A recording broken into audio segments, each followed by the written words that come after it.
রমজানের দাম যেহেতু কোরআনের জন্য বাড়ে, মক্কার দাম কাবা শরীফের জন্য বাড়ে, মদিনার দাম নবীর রওজার কারণে বাড়ে, স্ত্রী লোকের দাম বাড়ে তার স্বামীর কারণে।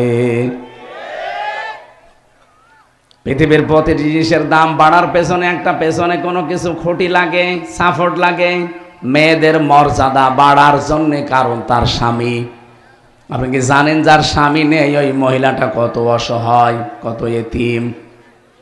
আপনি হাসিনাকে জিজ্ঞাসা করেন, স্বামী নেই। খালেদাকে জিজ্ঞাসা করেন, স্বামী নেই। রওশনের সাথে জিজ্ঞাসা করেন, স্বামী নেই। কত অসহায় তারা। এখন যদি কোনো মানুষ টিটকারি করে হাসিনারে দিয়ে, কিছুই বলতে পারবে না, কারণ স্বামী নেই। এই জন্য অনেকে টিটকারি মারেও, এমনকি মোদি দাদার সাথে বলে, মোদির বউ নাই, হাসিনারও স্বামী নাই। স্বামী থাকলে কথা বলতে পারতো। সম্মানিতা মেয়েরা, এবার আমি 1 মিনিটে এই পয়েন্টটা শেষ করব খুব ভালো করে। হযরতে খাদিজাতুল কুবরা একটা মাত্র কারণে তিনি জান্নাতে ঘর পেয়েছেন এবং আল্লাহর সালাম এই পৃথিবীতে পেয়েছে। এই একটাই মাত্র মহিলা যাকে আল্লাহ সালাম দিয়েছে। অথচ নামাজ নেই সারা জীবনে, 1 ওয়াক্ত রোজা করেননি, একটাও হজ করেননি, জীবনে কোনোদিন একটা দিনও পর্দায় থাকেননি। যতগুলো কিতাব তার জীবনের ওপরে আমি পড়েছি, হাদিস পড়েছি, তার সম্পর্কে একটাই মাত্র কারণ পেয়েছি, তিনি তার স্বামী মুহাম্মদ রাসূলুল্লাহর জন্য সব উজাড় করে দিয়েছিলেন। এত বড় ধনী, ওই জামানায় 13 জন ধনী মানুষ ছিল। হযরতে খাদিজাতুল কুবরা 7 নাম্বার ধনীর তালিকা ছিল। সুবহানাল্লাহ বলতে পারেন? সম্পদ কত থাকতে পারে বলেন তো? বাংলাদেশের মতো 14টা দেশ জোড়া দিলে যত বড় হয়, আরব দেশ একাই অত বড়। ওই বিশাল আরবের ভেতরে যত ধনী ছিল, তার 7 নাম্বার ধনী ছিল হযরতে খাদিজা।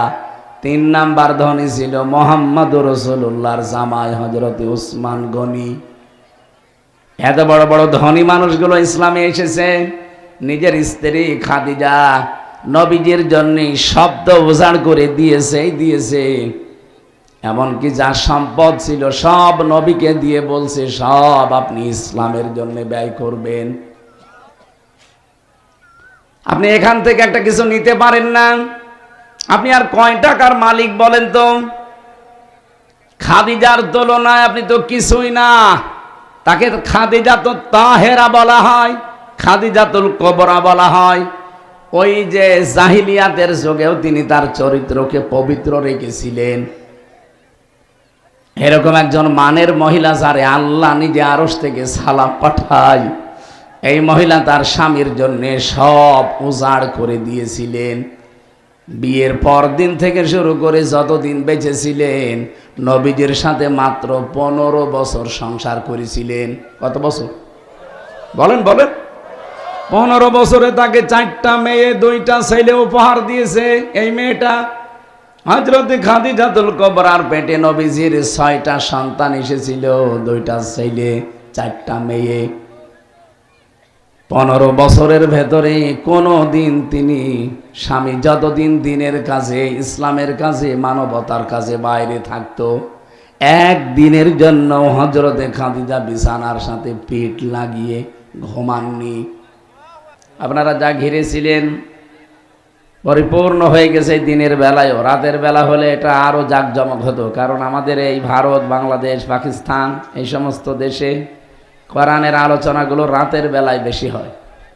আমরা অন্যান্য দেশে গিয়ে দেখেছি না, রাতের বেলা ওদের অনুষ্ঠান খুব কম হয়, দিনে হয় একটা অডিটোরিয়ামের ভেতরে অথবা কোনো জায়গায় যেখানে সেমিনার সিম্পোজিয়াম হয়, এরকম জায়গায়। আমাদের দেশে ওই ব্যবস্থাগুলো কম, আর বিশেষ করে এটা তো গ্রাম অঞ্চল, এখানে তো অডিটোরিয়ামই নেই। আমাদের এইটা এখন অডিটোরিয়াম নাকি? হ্যাঁ, আমাদের বাংলা অডিটোরিয়াম।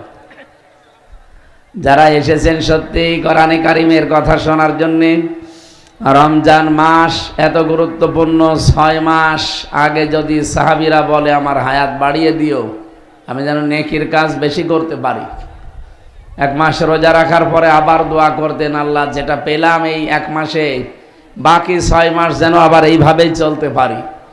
তাহলে পুরা জীবন 12টা মাস রমজান কেন্দ্রিক চলতো তাদের জীবন। কথা বলেন ঠিক কিনা? আমাদের জীবন তো সাহাবীদের মতো যদি আল্লাহর দরবারে কবুল হতে হয় রমজান কেন্দ্রিক জীবন চালানো লাগবে না? কতগুলো বার্তা নিয়ে রমজান আসতেছে, আপনি যদি এগুলো নিতে না পারেন প্রতি বছরে বছরে রমজান আসবে চলে যাবে, আপনার কিছুই হবে না। আমি আজকে ছোট বাচ্চাটা নিয়ে গিয়েছিলাম ডাক্তারের কাছে সকাল 11টায়। ডাক্তার প্রথমে ওজন দিল, ও 6 মাস বয়স, ওজন হয়েছে মনে হয় 11 কেজি। এর আগে 3 মাসে নিয়ে গিয়েছিলাম, ওই সময় ছিল 10.5 কেজি। এই 3 মাসে বৃদ্ধি হয়েছে মাত্র 3 কেজি। আমি এখান থেকে যেটা বোঝাতে চাই রমজানের সাথে মিলিয়ে, আকরাম সাহেবের বয়স 40 হবে না, 38। যদি রোজা রাখতে আরম্ভ করে অন্তত 15 বছর থেকে, তাহলে কত বছর রোজা রাখছে বলেন? 23 বছর একাধারে রোজা রেখেছে। ওই 15 বছর আগে যা রোজা রেখে যেরকম ছিল, যে চরিত্র, মানে ওনার যা কাজ কারবার, ওই রকমই এখন আছে না? 23 বছরে রোজার দ্বারা কিছু পাল্টিয়েছে না? কিছুই পাল্টায়। যদি পাল্টাতে পারে রমজান ওনার জন্য একটা নিয়ামত। আর 23 বছর আগেও 10 কেজি ছিল, এখন ওই 10 কেজি আছে। তাহলে উনি অসুস্থ না সুস্থ বলেন বলেন? এই জন্য আমরা এখানে কথা বলা যাবে না, বসেন। আপনি দাঁড়িয়ে আছেন কেন? মুরব্বী বসেন বসেন। এই জন্য আমাদের উচিত হচ্ছে রমজান যেহেতু আমাদের কাছে এসেই গেছে, মাত্র আর 2টা দিন আছে, আমরা গত বছর যদি অন্তত ওজন আমার 10 কেজি থাকে, এবছরে যেন 1 কেজি বেড়ে 11 কেজি হয়। শুধু আমার শরীরের ওজন না, আমার ইমানের ওজন, আমার আমলের ওজন। কথা বলেন ঠিক কিনা? এগুলোর ওজন যদি বাড়াতে না পারি রমজান এসে আমাদের কিছুই হবে না ভাই। কারণ রমজান মাস এটা এই 1500 বছর আগে কোরআন নাজিল হয়েছে, এর আগেও ছিল না? ছিল না?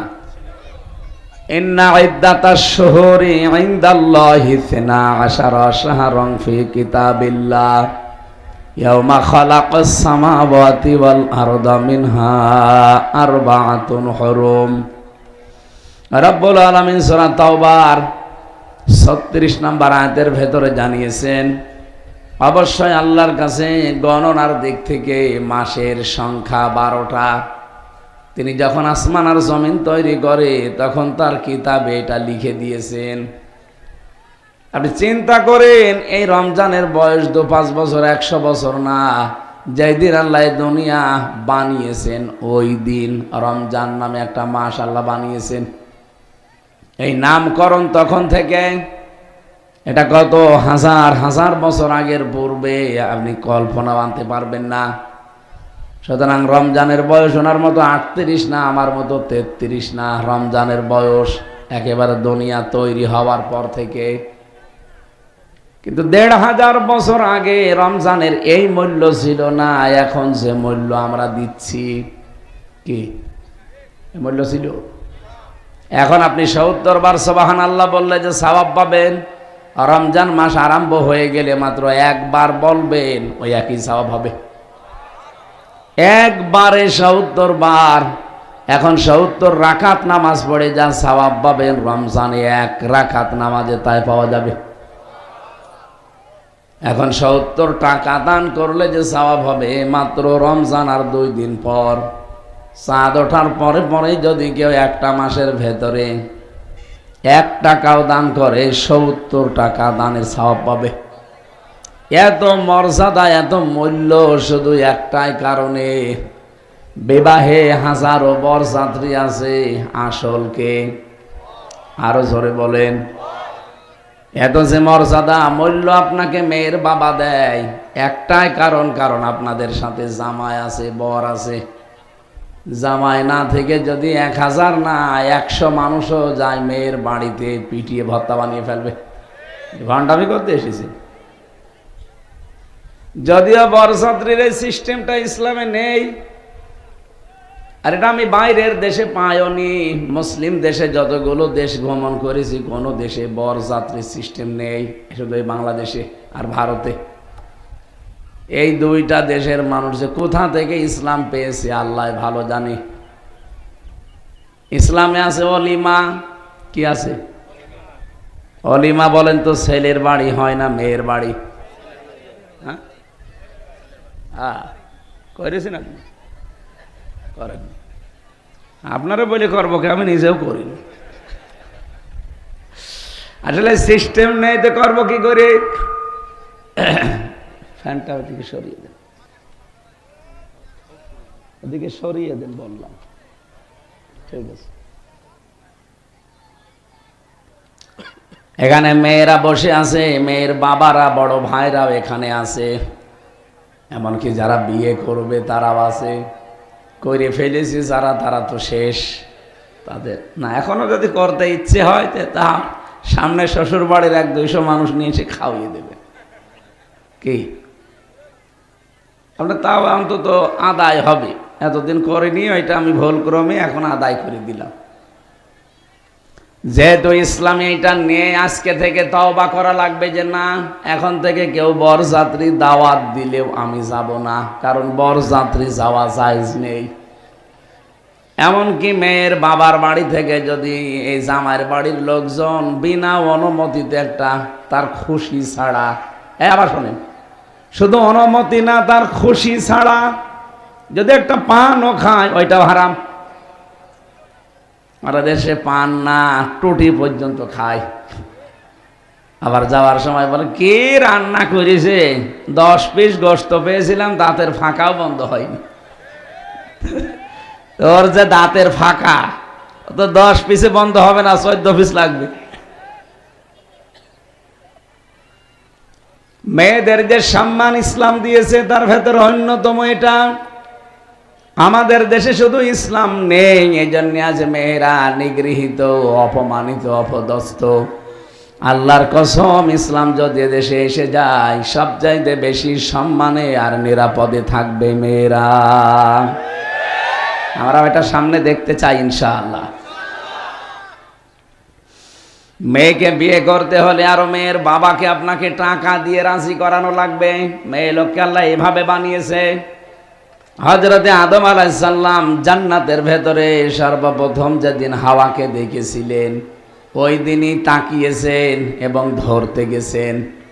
রব্বুল আলামিন বলেন, সুজ্জিনা লিন্নাসি হুব্বুশ শাহাওয়াতি মিনান নিসা। এই পৃথিবীতে যত কিছু আছে তার ভেতরে প্রথম মেয়েদের উপরে আমি আকর্ষণ, আসক্তি এবং শোভনীয়, এটা আমি আল্লাহ নিজে তৈরি করে দিয়েছি। সুতরাং মেয়ে লোকের ভেতরে আল্লাহ এমন কিছু দিয়েছেন যেটা দেখলে আপনার আকর্ষণ হবে, আসক্তি হবে।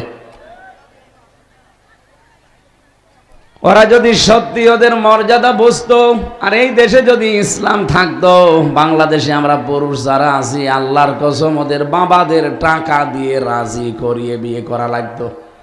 অথচ এখন ইসলাম না থাকার কারণে উল্টা আরো যৌতুক দেওয়া লাগে। কথা বলেন ঠিক কিনা? হযরতে আদম আলাইহিস সালামকে আল্লাহ বললেন, না, ওদিকে তাকানো যাবে না, ধরাও যাবে না। হযরতে আদম বলেছিলেন, আল্লাহ তাকানো যায়, ধরা যায় কি করলে? বিয়ে করা লাগবে। আমি রাজি আছি। রাজি থাকলে হবে না, দেন মোহর দেওয়া লাগবে। আমি এখানে কি দেন মোহর পাবো কোথায়? রব্বুল আলামিন ওই দিন আমাদের নবীর সম্মানের কারণে বলেছিলেন, 10 বার মুহাম্মাদুর রাসূলুল্লাহর নামে দরুদ পড়ো, এইটাই দেন মোহর হিসাবে মেনে নিলাম।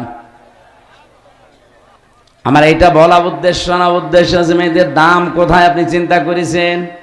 দেন মোহরের টাকা আগে তার হাতে ধরিয়ে দেওয়া লাগবে। কিন্তু সিস্টেমটা আজ আমাদের দেশে পাল্টানোই গেল না। 2 বার মেয়েদেরকে আমরা ক্ষমতায় পাঠালাম, তারাও নিজেদের মর্যাদাটা প্রতিষ্ঠা করতে পারে নাই। হাসিনা খালেদা পারতো না যে বাংলাদেশে কোনো দিন আর কোনো মেয়ের বাবাকে যৌতুক দেওয়া লাগবে না, এটা পারতো না। শুধু একবার আদেশ দিলেই হয়ে যেত, আর আমরা পালন করতে বাধ্য হতাম। এখানে ধরেন এই এলাকায় 5 কিলোমিটারের ভেতরে কোনো পানি নেই, এই এদিকে তাকান, 5 কিলোমিটারের ভেতরে কোনো পানি নেই, অথচ পিপাসায় আপনার কলিজা ফেটে যায়। কি করবেন? এলাকায় আছে শুধুমাত্র ডাব, কিন্তু এক একটা ডাব 1000 টাকা। জীবন বাঁচাতে হলে আমার মনে হয় আমরা অনেকেই 1000 টাকা দিয়েও ডাব কিনে খাবো। একটা ডাবের জন্য যদি আপনি মাত্র 5 কিলো দূরে গেলেই পানি পাবেন না, যে 1000 টাকা খরচ করেন। আপনি জানেন মেয়েদের মর্যাদা আল্লাহ কত দিয়েছেন? এই মানুষগুলো যদি সত্যিই তাদের মর্যাদাকে ঠিক রেখে এদেশে ইসলামটা কায়েম থাকতো, ওদেরকে 1000 টাকা না কোটি কোটি টাকা মানুষ দেওয়ার জন্য রেডি ছিল যে আমি বিয়ে করতে চাই। কারণ পুরুষ মানুষ কন্ট্রোল হওয়ার জন্য বিয়ে ছাড়া যা আছে সব অবৈধ। আমি তো আর নিজে অবৈধ কাজ করে জাহান্নামে যেতে পারি না, এই জন্য বাধ্য হয়ে অন্তত যা উপায় করতাম তাই দিয়ে হলো আমি অন্তত মেয়েকে বিয়ে করে নিয়ে আসতাম। আমি যে কথা তুলেছিলাম, এত দামি জিনিস রমজান এর আগেও ছিল, কিন্তু দাম ছিল না, শুধুমাত্র দাম বেড়ে গেছে রমজানের কোরআনের কারণে। শাহরু রমাদান আল্লাযী উনজিলা ফীহিল কোরআন, আল্লাহ বলেন এই সেই মাস, এর আগেও তো ছিল, কিন্তু দাম ছিল না, মর্যাদা ছিল না, কেউ গুরুত্বও দিত না। সফর আসলে যেমন মনে করে, রবিউল আউয়াল আসলে মনে করে, এ রমজান আসলে ওই মনে করতো। কিন্তু কোরআনে কারীম নাজিল হওয়ার পর থেকে রমজানটা পাল্টিয়ে গেছে। নবীজি বলেন রমজানের প্রথম তারিখ যখন আরম্ভ হয়, জান্নাতের সব দরজা আল্লাহ খুলে দেয়, জাহান্নামের যত দরজা আছে সব বন্ধ হয়ে যায়, শয়তান শৃঙ্খলিত হয়ে যায়, তাকে শিকল দিয়ে বেঁধে রাখা হয়। প্রশ্ন আসতে পারে, জান্নাতের দরজা খোলা, জাহান্নামের দরজা বন্ধ, শয়তানও বাধা, এরপরও রমজানেও অনেকে শয়তানি করে। কি করে করবে? শয়তান তো বাধা। এই যে ফ্যানটা চলছিল, বললাম বন্ধ করে দেন, একে টিপ দেওয়ার পরে 1 সেকেন্ডে বন্ধ হয়ে গেছে। বলেন, কমপক্ষে 1 মিনিট পর্যন্ত ঘোরার পরে বন্ধ হয়েছে। ওর একটা ফোর্স ছিল, ওটা বন্ধ হতে সময় লেগেছে কয় মিনিট? হ্যাঁ, এদিকে তাকান, কয় মিনিট? আপনি 11 মাস যে অপরাধগুলো করেন, যে ব্যবহারগুলো করেন, বাকি একটা মাস শয়তান বাধা আছে, কিন্তু আপনার ওই প্রবণতা তো বাধা নেই, চলতেছে। লোহা গরম করার পরে যদি রেখে দেন 1 সেকেন্ডে ঠান্ডা হয়ে যাবে না, ওটা অন্তত 2-4 মিনিট সময় লাগবে। 11 মাস যারা অপরাধ করে, গোনা করে, একটা মাস শয়তান বাধা আছে, তাতে কি? ও তো আর বাধা নেই, ও তো চলতেই আছে।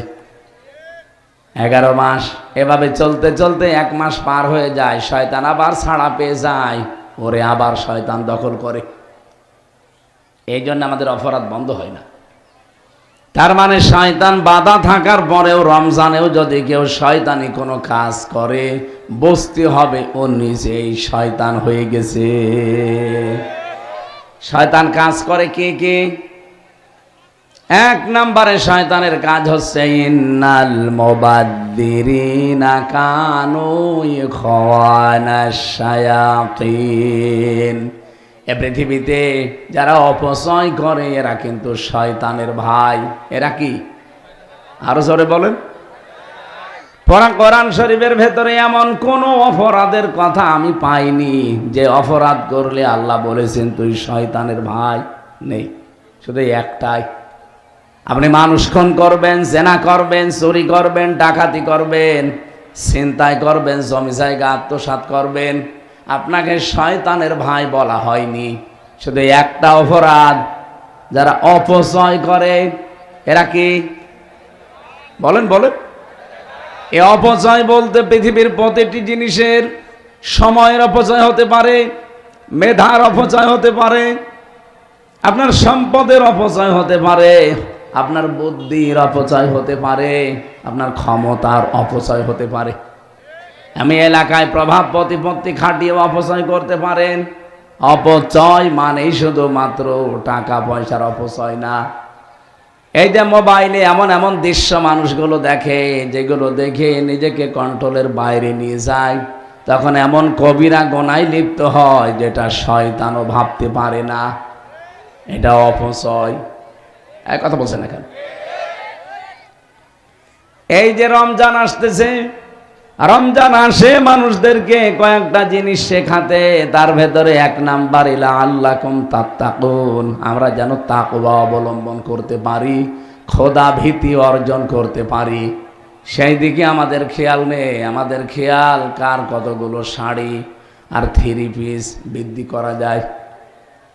মেয়েরা যারা এসেছেন, যেহেতু গ্রাম অঞ্চল আর রেকর্ড হচ্ছে, এই কারণে আরো বলছি, যার স্বামীর, যার বাবার যতটুকু ইনকাম, আপনি অতটুকু ইনকামের উপরে নিজের চাহিদাকে সীমিত রাখবেন, তাহলে খাদিজাতুল কুবরার সাথে জান্নাতে যেতে পারবেন। হযরতে খাদিজা, তার পুরা জীবনী পড়ে আমি দেখেছি কোনদিন তিনি 1 ওয়াক্ত নামাজ পড়েননি, একবারও তিনি রোজা রাখেননি, একবারও হজও করেননি, জীবনে যাকাত দেননি, কোনদিন একটা দিনও পর্দায় থাকেননি। এই এদিকে তাকা, যেগুলো বললাম এগুলো সব ফরজ না? বলেন বলেন। অথচ 1 ওয়াক্ত নামাজ জীবনে তিনি পড়েননি, রোজাও রাখেননি জীবনে একটা, একবারও হজ করেননি, একটা দিনও জীবনে পর্দায় থাকেননি। এরপরও আল্লাহ এই মহিলাকে পৃথিবীতে সালাম পাঠিয়েছে এবং জান্নাতে ঘর বানিয়ে সুসংবাদ পাঠিয়েছে। এই দুনিয়াতে শুধু একজন মহিলার জন্য আল্লাহ নিজে জান্নাতে ঘর বানিয়ে সুসংবাদ দিয়েছেন যে তোমার জন্য আল্লাহ একটা আলাদা ঘর বানিয়ে রেখেছে, যে ঘরের ভেতরে কোনো আওয়াজ নেই, নয়েজ নেই। প্রশ্ন আসতে পারে, এগুলো করলো না তারপরও জান্নাতে ঘর পেয়ে গেল, সালাম পেয়ে গেল আল্লাহর। আর একজন মহিলার জন্য আল্লাহ ঘর বানিয়েছেন জান্নাতে, কিন্তু তার আরজির পরে, সেটা ফেরাউনের স্ত্রী আসিয়া। আসিয়ানা, আইন সোয়াদিয়ানা, হামজা সিনিয়া, আসিয়া। আসিয়া মানে বাধ্যগত বান্দি, আর আসিয়া মানে অবাধ্য। একটা সিন, একটা সোয়াদ। পাবনাবাসী খুব খেয়াল করে শুনবেন এই কথাটা। খাদিজাতুল কুবরার জন্য আল্লাহ ঘর বানিয়ে পাঠিয়ে দেয়, আর আসিয়া বলার পরে আল্লাহ একটা ঘর বানায়। পার্থক্য কি? দুইজনেই স্বামী, দুইজনের জীবনী পুরাটা আমি পড়ে দেখেছি, দুইজনের ম্যাটার স্বামী। তার মানে মেয়েদের জীবনের অবিচ্ছেদ্য অংশ একটা স্বামী। এই স্বামীটা যার আছে তার দুনিয়ায় সব আছে, স্বামী নেই, ওই মহিলার কিচ্ছু নেই। রমজানের দাম যেহেতু কোরআনের জন্য বাড়ে, মক্কার দাম কাবা শরীফের জন্য বাড়ে, মদিনার দাম নবীর রওজার কারণে বাড়ে, স্ত্রী লোকের দাম বাড়ে তার স্বামীর কারণে। পৃথিবীর প্রতিটি জিনিসের দাম বাড়ার পেছনে কোনো কিছু খুঁটি লাগে, সাপোর্ট লাগে। মেয়েদের মর্যাদা বাড়ার জন্য কারণ তার স্বামী। আপনি কি জানেন যার স্বামী নেই ওই মহিলাটা কত অসহায়, কত এতিম? আপনি হাসিনাকে জিজ্ঞাসা করেন, স্বামী নেই। খালেদাকে জিজ্ঞাসা করেন, স্বামী নেই।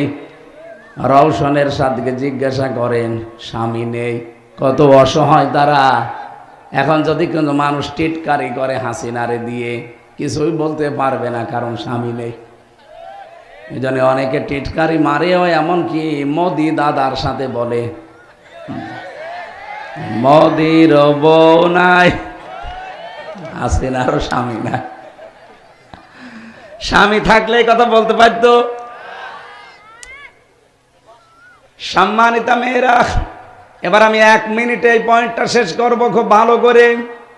হযরতে খাদিজাতুল কুবরা একটা মাত্র কারণে তিনি জান্নাতে ঘর পেয়েছেন এবং আল্লাহর সালাম এই পৃথিবীতে পেয়েছে। এই একটাই মাত্র মহিলা যাকে আল্লাহ সালাম দিয়েছে।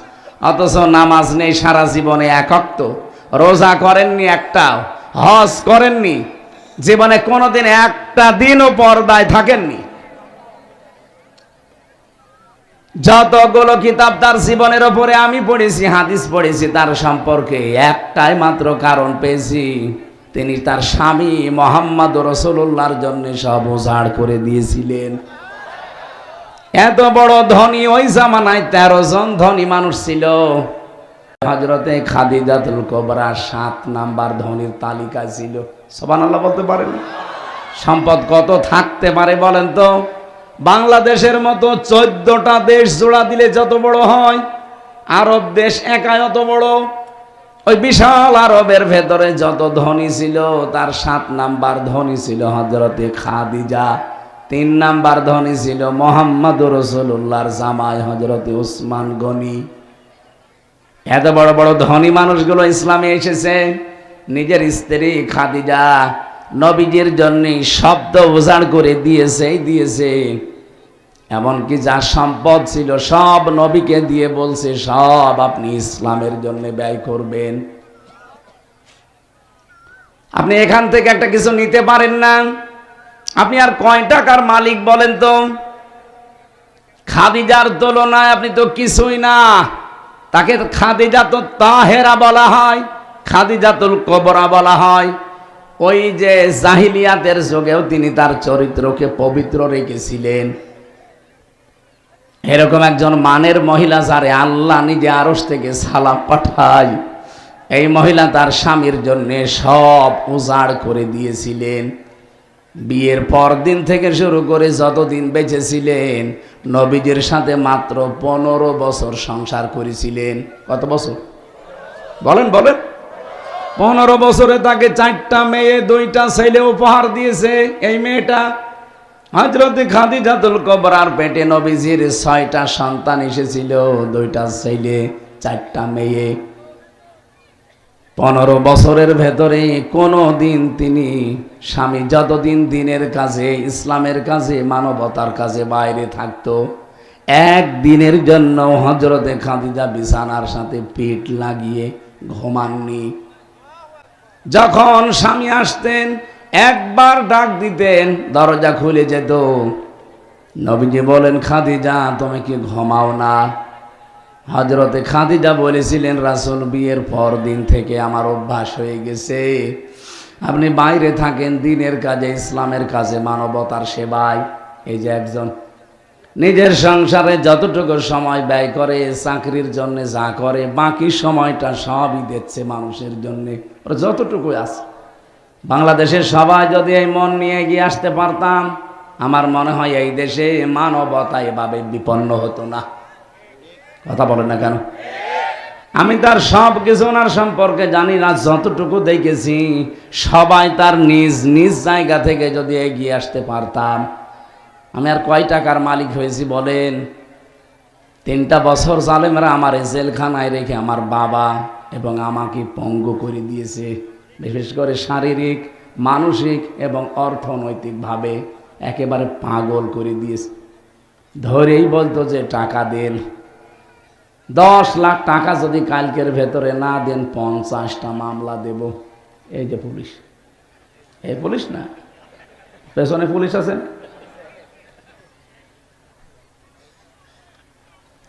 এরপরও যতটুকু এসেছে, আমি যেহেতু একটা চাকরি করি আকিজ গ্রুপের, ওদের কেন্দ্রীয় মসজিদের খতিব আমি ঢাকাতে, এই জন্য যতটুকু চাহিদা আমার আছে সবই ওরা দিয়ে দেয়। যেই কয় টাকা এবার এসেছে, যদিও সম্পদের উপরে 1 বছর পার না হলে যাকাত আসে না। আপনি যদি 5 লাখ টাকার মালিক হন কিন্তু 11 মাস, তাহলে মানে এখনো 1 মাস না হলে আপনি যাকাত দিতে পারবেন না। আপনার যাকাত দেওয়া ফরজ না।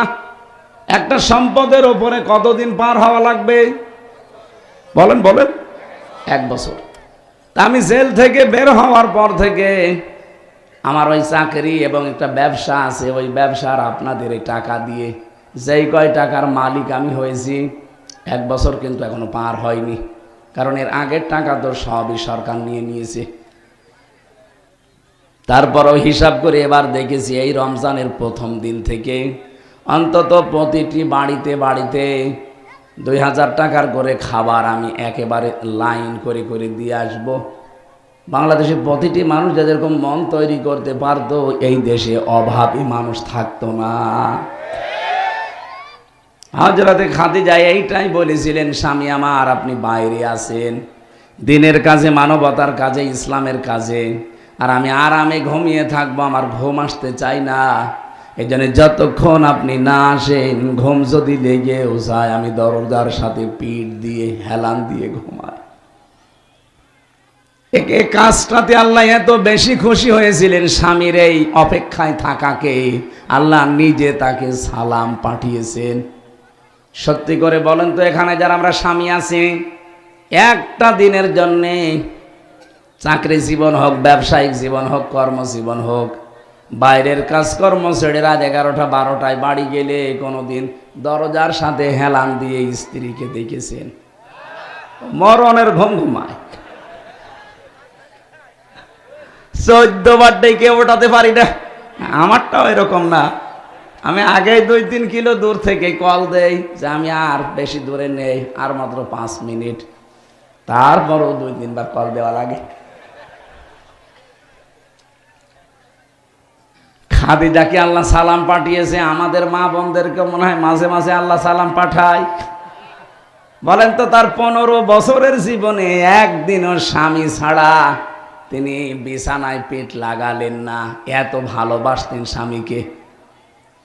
আর এরা 15 বছর না, 15 দিনও কোনোদিন স্বামীর আশায় থাকে নাই, খালি ওরা আশায় থাকে যে সিরিয়ালের পর সিরিয়াল। এখানে এমন মহিলা বসে আছে যে প্রতিদিন কমপক্ষে 13টা সিরিয়াল না দেখে ঘুমায় না। বলেন সুবহানাল্লাহ। আমাকে বেশি বলে ফেললাম না, সবাই না, অনেকে আছে। সম্মানিতা মা বোনেরা, যে সিরিয়ালগুলো দেখেন, বলেন তো আপনার ইমান থেকেই বলেন, কোনোদিন এখান থেকে শিক্ষা নেওয়ার মতো কিছু পেয়েছেন? না, পেয়েছি। কি করে শাশুড়ির সাথে গন্ডগোল করা লাগে, কি করে স্বামীর মনে দুঃখ দেওয়া লাগে, এইগুলো ওরা শিখায়।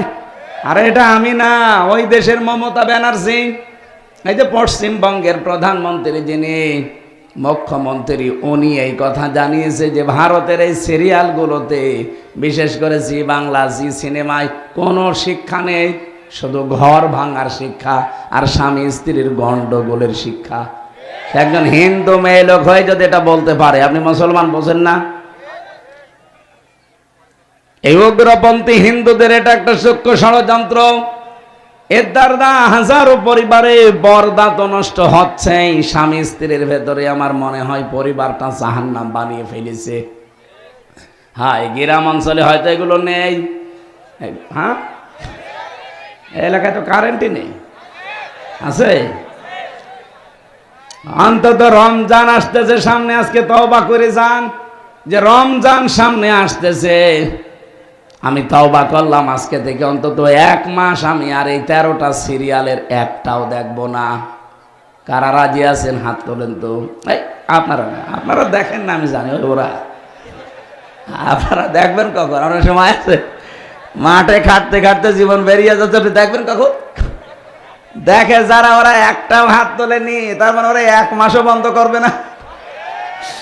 রোজার মাসে যদি আপনি এটা বন্ধ না করে, আপনি তো আরো সে যাওয়া ছাড়া বন্ধ করবেন। জেলখানায় থাকাকালীন একটা ছেলে, যুবক ছেলে এই বয়সের, ও গাঁজার গাছ লাগিয়েছে ভেতরে, টবের ভেতর, যে পানির যে বোতল আছে উপরে কেটে ফেলে দিয়ে মাটি দিয়ে ওর ভেতরে গাঁজার গাছ লাগিয়েছে। জেলার তো হিন্দু মানুষ এসে বলছে, এই বেটা গাঁজার গাছ লাগালি, বীজ পেলি কোথায়?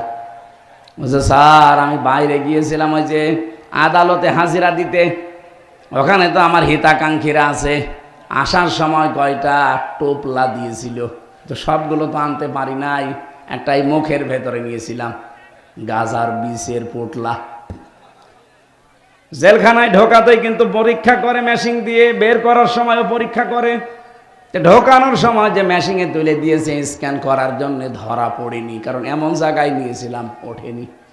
ভেতরে চলে এসেছি, এসে গাছার গাছ লাগিয়েছে 2 মাস আগে। দেখেন স্যার কত বড় হয়েছে। জেলার বলছে শয়তান, তোরে পুলিশে ধরে দিল জেলখানায় গাঁজা খাওয়ার কারণে, আর তুই ভেতরে এসে গাছার গাছ লাগালি, তোরে তো স্বর্গে দেওয়া লাগবে। ও তো আর জান্নাত বিশ্বাস করে না, হিন্দু মানুষ। কি বলছে? তো স্বর্গে দেওয়া লাগবে তোরে।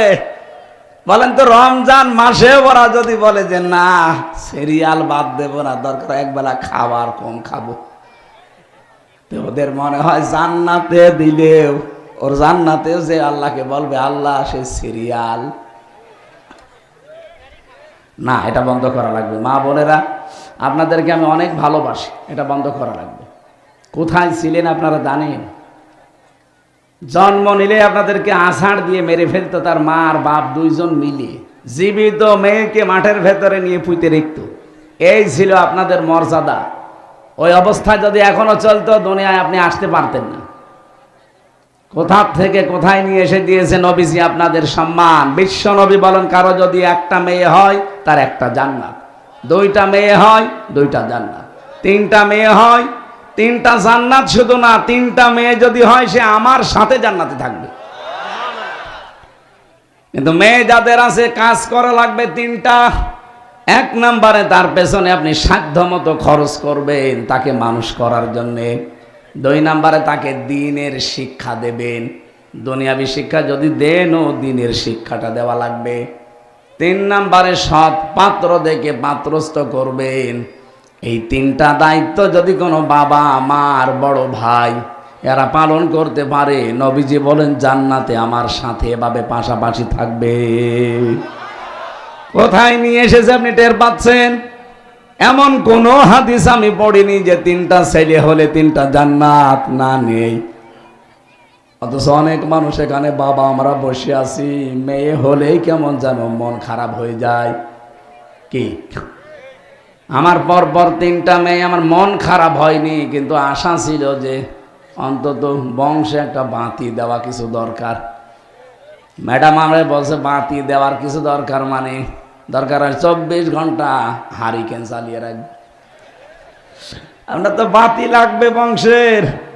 মেয়ে 3টা বিয়ে হয়ে গেলে কেউ তো থাকবে না, তখন বংশের বাতি দেওয়ার জন্য এই ভিটার উপরে, এই ঘরের উপরে একটা হেরিকেন লাগিয়ে দেব, 24 ঘন্টা জ্বলতেই থাকবে। সেদিন বগুড়াতে এক লোক এসে বলছে, হুজুর আপেল পড়িয়ে দেন। আমি সূরা ফাতিহা পড়ে দেবো, তাছাড়া আর কি পড়বো? কারণ এই হুজুরদের কাছেও যান, সূরা ফাতিহা ছাড়া মনে করছেন যে অন্য কিছু পড়ে না, ও ফাতিহা, কারণ এটা সকল রোগের শিফা। পড়া আমার শেষ হয়ে গেছে, আমার কানের কাছে মুখ নিয়ে বলছো, হুজুর আমার শুধু মেয়ে হয়, 3টা মেয়ে আছে আমার, এবার এমন আপেল পড়বেন যেন ছেলে হয়। ও আপেল দিলাম ফেলে, আপেল কই? ফেলে দিয়েছি। কেন? আরে ভাই আপেল পড়ে যদি ছেলে হয় তা আমার 3টা মেয়ে হইতো না। ম্যাডাম রে শুধু আমি আপেল পড়ে খাওয়াতাম না, রাগ করা যাবে না মেয়ে হলে, এটা একটা রহমত। নবীজি বলেন যখন মেয়েটা ঘরের ভেতরে আসে, সঙ্গে সঙ্গে 4 জন রহমতের ফেরেশতা হাজির হয়ে যায়, এসে ওই মেয়েটার মাথার উপরে হাত বোলাতে থাকে আর ডাক দিয়ে বলে, এই দুর্বল দেহটা একটা দুর্বল দেহ থেকে বের হয়ে এসেছে। এই মেয়েটার পেছনে যারা খরচ করবে, একে যারা ভালোবেসে দিন শিক্ষা দেবে, সৎ পাত্রে পাত্রস্থ করবে, কিয়ামত পর্যন্ত ওই মা বাবার উপরে আল্লাহর রহমত থাকবে। আপনি কি শুধু দুনিয়া বুঝলেন? ফেরেশতাদের দোয়া বলছে কিয়ামত পর্যন্ত আল্লাহর রহমত তাদের উপরে থাকবে। সুতরাং মেয়েদের বাবারা যদি কিয়ামতে ধরাও খেয়ে যায়, ওই মেয়েটার কারণে আল্লাহর শেষ পর্যায়ে হয়তো ছাড়ও দিতে পারে। বলেন সুবহানাল্লাহ। এই জন্য আপনারা কোথায় ছিলেন নিজেরাও জানেন না, সেখান থেকে ইসলাম আপনাদেরকে আজ এত মর্যাদা দিল। বিশ্বনবী বলেন, আমি দেখলাম মসজিদে নববীতে একটা লোক খালি মাথা ঠোকায় দেওয়ালের সাথে। অনেকক্ষণ এটা দেখার পরও ডাক দিলাম, কি এমন করো কেন? লোকটা বলে, হে রাসূল, আপনি যে বললেন যে কালেমা পড়লে আর তাওবা করলে সব মাফ হয়ে যায়, কিন্তু আমার বিশ্বাস হচ্ছে না। কেন? এমন একটা কাজ আমি করেছি, এই কাজ করলে আমার যে মাফ হবে, আমার অন্যান্য গুনাহ হয়তো মাফ হয়ে যেতে পারে, তবে এইটা আমার মাফ হবে না। আল্লাহর নবী বললেন, আমার সামনে বসো। হাঁটু গেড়ে দিয়ে বসে বলো দেখি কি করেছো। লোকটার নাম আলকামা, লোকটার নাম হযরতে দাহিয়াতুল কালবি রাদিয়াল্লাহু তাআলা আনহু। তিনি বলেন, হে রাসূল, আমি স্ত্রীকে সন্তান সম্ভাবা রেখে পাঠিয়েছিলাম তার বাবার বাড়িতে, যদি ছেলে হয় রাজার পুত্রের মতো নিয়ে আসবা, আর মেয়ে হলে মাটির নিচে দিয়ে দিবা। স্ত্রী সন্তান প্রসব করেছে, কিন্তু হয়েছে মেয়ে। আমার কাছে নিয়ে আসলে যেহেতু রেগে যাবো, এই জন্য আমারে বলেছে মরা বাচ্চা হয়েছিল, বাচ্চাটাকে আর এক জায়গায় দিয়ে লালন পালন করেছে টাকা পয়সা দিয়ে। আমার টাকা পয়সার অভাব না, আমার সন্তানের অভাব, শুধু আমার ছেলে দরকার ছিল। প্রায় 6 বছর হয়ে গেল। এই মেয়েটাকে একদিন আমার বাড়িতে নিয়ে এসেছে। এতদিন পরিচয় করায়নি, বলতো যে পাশের বাড়ির একজনের। চেহারার দিকে তাকিয়ে দেখি না, আর হাত মুখ চোখ নাক সব মনে হচ্ছে আমার মতো দেখতে। তারা আমি আদর করা আরম্ভ করলাম। আমার আদর মহব্বত ভালোবাসা দেখে আমার স্ত্রীর মন গলে গেল। আমারে বলছে, স্বামী, আপনার যে আদর আপ্যায়ন মহব্বত ভালোবাসা মেয়েটার উপরে দেখছি, সত্য কথা বলি, এই মেয়েটা কিন্তু আমাদেরই। লোকটা বলে, আমাকে শয়তান তখন ধোঁকা দেওয়া আরম্ভ করেছে যে এই মেয়ে যদি অন্য কোনো জায়গায় বিয়ে দেওয়া হয়, তখন তাদের পক্ষ থেকে অপমানজনক কথা আসবে। জামার বাড়ি থেকে, শ্বশুর বাড়ি থেকে এরকম উল্টাপাল্টা কথা শোনার আগেই মেয়েকে মেরে ফেলো। বিভিন্ন মিথ্যা কথার ধোঁকা দিয়ে তারে নিয়ে গেলাম নানির বাড়িতে, নিয়ে যাচ্ছি বলে মাঠের ভেতরে মরুভূমি এলাকায় আমি নিজে গর্ত করলাম। মেয়েটা আমারে বারবার বলছিল, বাবা, নানির বাড়িতে আমি বহুবার গেছি, কোন দিকে যান আপনি? এদিকে রাস্তা না। তারে ধমক দিয়ে থামিয়ে গর্ত ঘুরে বললাম, দেখো কি দেখা যায়। ওপর থেকে যেই একটু মুখ দিয়েছে, ধাক্কা দিয়ে দিলাম ফেলে। গর্তটা এত বড়, আর মেয়েটা তো ছোট, মাত্র 6 বছর, উঠতে পারে না। এবার বুঝে ফেলেছে যে আমি মনে হয় ওরে আর বাঁচতে দেব না। বারবার আমাকে বলছিল, বাবা, মেয়ের পরিচয়ের কারণে আপনি ছোট হবেন, এই জন্য আপনি এই কাজগুলো করছেন। জীবনটা ভিক্ষা দেন, জীবনে কোনোদিন আপনাকে আর বাপ বলে পরিচয়ও দেব না। হে রাসূল, এরপরও আমার এই কঠিন হৃদয় নরম হয়নি। ওপর থেকে একটা পাথর আমি ওর বুকের উপরে দিলাম নিক্ষেপ করে, ফিনকি দিয়ে রক্ত বের হয়ে আমার চোখে মুখে এসে লেগেছে। মেয়েটা শেষ নিঃশ্বাস ত্যাগ করার সময় শুধু বলেছিল, আব্বা, তোমার নেতো নিষ্ঠুর বাবা যেন দুনিয়ায় আর কারো না হয়। আমি ইসলাম কবুল করেছি মাত্র আজ কয়দিন। এই কয়েকদিনের ভেতরে, এর আগে আমার কিছু মনে হতো না, কিন্তু এই কয়েকদিনের ভেতরে দেখছি স্বপ্নে যেন মেয়েটা বারবার এসে আমারে বলে, বাবা, তোমার মতো নিষ্ঠুর বাবা যেন দুনিয়ায় আর কাউ না হয়। এ কথাটা বারবার আমার কানে বাজে। আমার তো মনে হচ্ছে এই অপরাধটা আমার আল্লাহ মনে হয় এখনো মাফ করেনি। বিশ্বনবী বলেন, কথাগুলো আমি শুনছিলাম, চোখ দিয়ে দর দর করে নবীজির বাণী পড়ছে। নবীজি বললেন, না, মানুষ এত কঠিন হতে পারে? ও মা বোনেরা, আপনার অবস্থা কিন্তু এই ছিল। কোথায় ছিলেন আপনারা? সেখান থেকে আল্লাহ তুলে এনে মেয়েদের মর্যাদা এত বেশি বাড়িয়ে দিয়েছে, কন্যা হিসাবে, বধূ হিসাবে। নবীজি বলেন, কোন স্ত্রী লোক যদি মারা যায় আর স্বামী যদি মন থেকে বলতে পারে এটা কিন্তু আমার নিজের মন মতো বউ ছিল, আল্লাহ তাকে মাফ করে দেবে। আর আমি কোরআন শরীফ সামনে না মাথায় নিয়ে বলতে পারি, এখানে যত হারামি বসে আছে, একটা স্বামী যদি মন থেকে কোরআনে হাত দিয়ে বলতে পারে যে আমার বউ আমার কাছে 100 ভাগ মন মতো, কেউ পারবে না। কেউ পারলে হাত তোলেন তো, আপনার মাথায় আমি কোরআন দেব না, আপনি পারবেন না।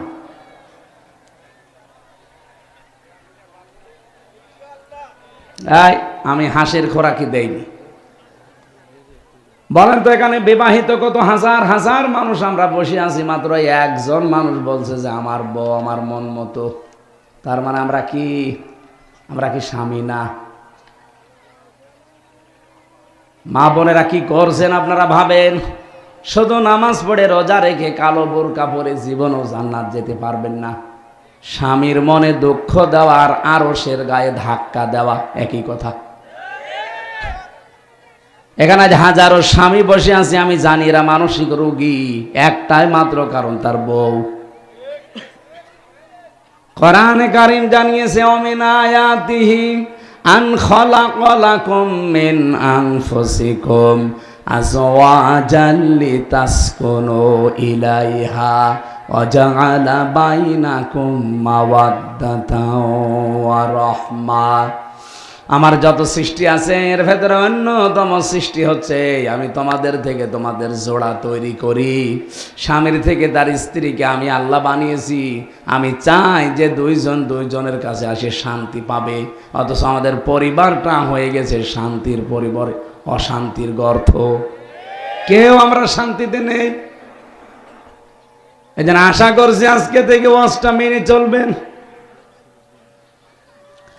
বাস্তবতায় যেহেতু এগুলো চলছে, এ কারণে আমি তুলে ধরলাম।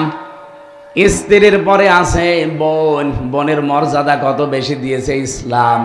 আজ বাংলাদেশে বহু মানুষ দেখা যায় নিজের বোনের সম্পদকে শুধু মাঠের জমি জায়গা দেয়, বাড়ির জমি জায়গা দেয় না। এরকম ভাই নেই? হ্যাঁ, কথা বলে না কেন? না না, সাহাবা একরাম পানি খাওয়ার গিলাস পর্যন্ত ভাগ করে দিয়ে দিতেন।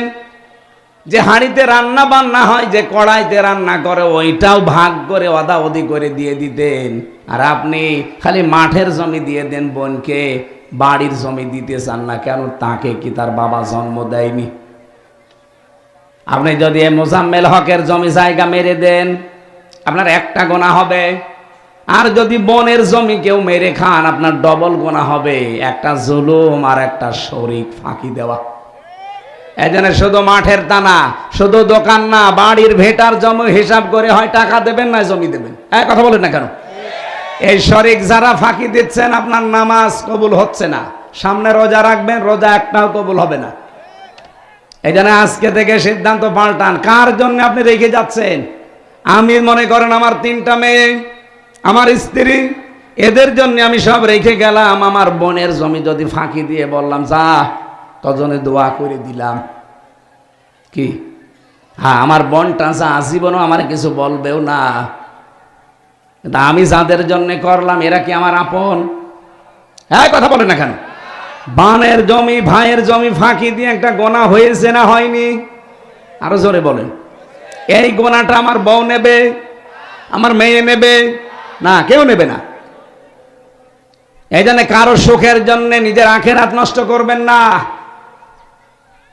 আমি একেবারে গ্যারান্টি দিয়ে বলছি, প্রত্যেকের জীবনে এটা বাস্তবতা। আমি যদি এখনই মারা যাই, লাশটা বাড়িতে পাঠিয়ে দেন, আমার বউ আজকে রাতের বেলা জীবনও বলবে না যে আমি ওরে একা পাহারা দেব, বলবে না জিন আসবে। কি সকালবেলা মাটিতে দেওয়ার পর হয়তো 2-3 দিন কান্নাকাটি করবে, যেহেতু প্রায় আজ 12-13 বছর তার সাথে সংসার আমার। হ্যাঁ, কান্নাকাটি করবে। এই কান্নাকাটি করতে করতে 7-8 দিন হয়তো খাওয়া দাওয়া হালকা খাবে। 4 মাস 10 দিনের ভেতরে ওর বাবা আর মা এসে আমার বাবা মাকে বলবে চলেন, নিয়ে চলেন। আর কতদিন রাখবো মেয়ে, আমি অন্য জায়গায় বিয়ে দিতে চাই। কি এটা জায়েজ নেই? আছে। যেহেতু বিয়ে দিয়ে দেবে, 4 মাস 10 দিন পার হয়ে গেলে 7 দিন পরে বলবে ওর বাবাকে কল দিয়ে, আব্বা হামজা তো আর কি ছিল, এখন যে জামাই পেয়েছি ও হামজার চাইতে আরো 100 গুণ ভালো। দেখলেন, যারা বিয়ে করেন তারাও ঠিক বলছে। এইটাই দুনিয়া। এটা কি? এইটাই দুনিয়া। এই জন্য বনের সম্পদ ফাঁকি দেওয়া যাবে না। এরপরে তো মা, মায়ের মর্যাদা তো আল্লাহর পরে। কি কথা বলেন না কেন? অথচ হাজারো সন্তান মা বাবাকে আজ আলাদা করে দিচ্ছে, বড় ভাইয়ের ভেতরে দিয়ে দিচ্ছে।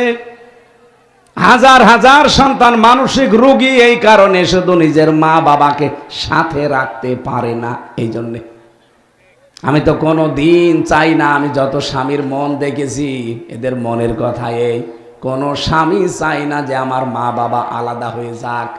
আমি খেয়ে থাকি না খেয়ে থাকি আমার মা বাবা আমার সাথে থাকবে। বলেন বলেন। কিন্তু 100টার প্রায় 98টা মহিলারা চায় না যে আমার শাশুড়ি শ্বশুর আমার সাথে থাক। এরা খালি বলে আলাদা করে দিন, তা আপনার কি ছেলে আর নেই, তাদের কাছে থাকতে পারেন না? আমি কি বেশি বলে ফেললাম? এখানেই তো বসে আছে, জিজ্ঞাসা করেন তো, হাত ধরে ধরে বলেন। নিজের মা বাবা হলে জীবনও স্বামীকে বলতে পারতো যে আমার মা বাবা আমাদের সাথে থাকে, এ থাকবে না, এদেরকেও তাড়িয়ে দাও, জীবনও কোনো মহিলা বলবে না। কেন, এইটাও তো মা বাবা, তো একই জিনিস, শুধু এটা আপনার এটা আমার, ওদের বয়সও তো প্রায় একই। কোন কারণে আপনি মনটা এভাবে ছোট করে রাখেন? কয়দিন থাকবেন আর? এখন যদি আপনার 40 বছর হয়, আর খুব বেশি হলেও 40 বছর পরে মাটির নিচে চলে যাবেন। এ দুনিয়া যেভাবে আছে এভাবে চলতে থাকবে। আর 100 বছর পরে যদি আপনি আবার এই ফরিদপুরে ফিরে আসেন, যে বাড়িতে এখন বসবাস করছেন, ওই বাড়িতে আপনাকে উঠতেও দেবে না। এই কথা বলছেন না কেন? আমার বাবার নাম রিয়াজউদ্দিন, তার বাবার নাম জাহান আলী, তার বাবার নাম নমাজ আলী, এরপরে আমি আর চিনি না। এখন ওই নমাজ আলীর বাবা যদি এখন এসে বলে যে এই কুষ্টিয়ার এই 2 তলা বাড়ি আমার, এই ভিটা আমি বানিয়েছিলাম, আমি কিনেছিলাম, আমি এখানে থাকতে চাই, পাবনাবাসী বলেন তো আমার ওই যে নমাজ আলীর বাবাকে, তারে আমি উঠতে দেব? কিসের নমাজ আলীর বাবা আপনি? আমি তো নমাজ আলীকে চিনি না। তাহলে এইরকম দুনিয়ার জন্য কেন আপনি আখেরাত নষ্ট করবেন? যার যা হক আছে 100 ভাগ পালন করা লাগবে। আমি সহ যারা আছি তার নিজের দায়িত্ব যেন পঙ্খানো পালন করতে পারি, এই রমজান এই শিক্ষায় আমাদের দিচ্ছে। বলেন আমিন।